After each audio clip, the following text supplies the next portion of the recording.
भगवान शिव के गले में विराजमान नाग का क्या है राज।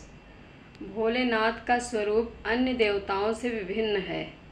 उनके गले में नाग, जटा में गंगा, सिर पर चंद्रमा और हाथ में त्रिशूल, डमरू इस बात का प्रतीक है।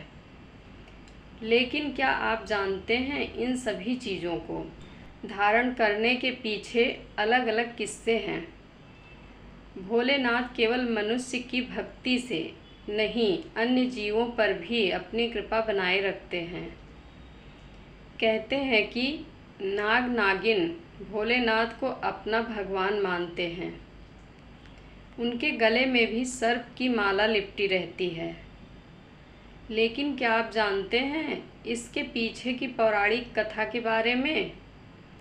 पौराणिक कथा के अनुसार शिव के बारे में कहा जाता है कि भगवान शिव शमशान में निवास करते हैं, शरीर पर भस्म लगाते हैं और गले में नाग को धारण करते हैं। महादेव के इस स्वरूप में कहीं ना कहीं गहरे रहस्य भी छिपे हैं। भगवान शिव के गले में लिपटा नाग इस बात का संकेत है कि भले ही कोई जीव कितना भी जहरीला क्यों न हो, पर्यावरण का संतुलन में उसका भी महत्वपूर्ण योगदान है।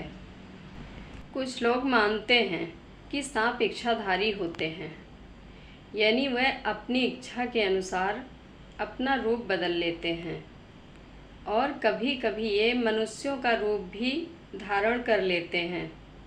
जीव विज्ञान के अनुसार इच्छाधारी सांप सिर्फ मनुष्यों का अंधविश्वास और कोरी कल्पना है। सांपों से जुड़ी एक मान्यता है कि कुछ सांप मणिधारी होते हैं।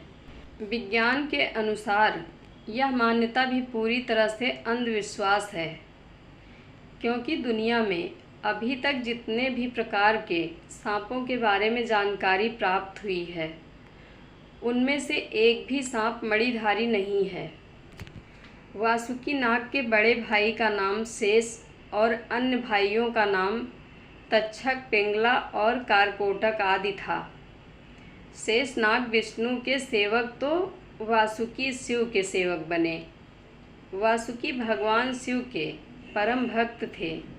वासुकी की भक्ति से प्रसन्न होकर ही भगवान शिव ने उन्हें अपने गणों में शामिल कर लिया था।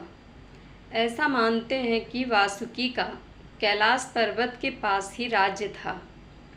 यह भी कहा जाता है कि वासुकी को नागलोक का राजा माना गया है। भगवान शिव के साथ ही वासुकी नाग की पूजा होती है, इसलिए नाग पंचमी पर शेष नाग के बाद वासुकी नाग की पूजा करना भी ज़रूरी है।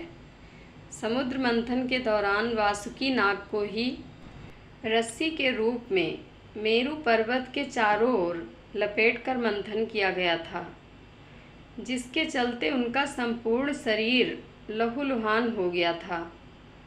वासुकी ने ही कुंती पुत्र भीम को 10,000 हाथियों के बल प्राप्ति का वरदान दिया था।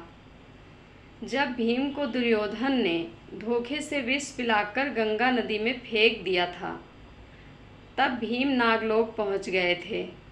वहां पर भीम के नाना जी ने वासुकी को बताया कि यह कौन है। तब वासुकी नाग ने भीम का विष उतारा और उसे 10,000 हाथियों का बल प्रदान किया। जय भोलेनाथ। कथा अच्छी लगे तो कमेंट बॉक्स में अपनी राय ज़रूर दें। धन्यवाद।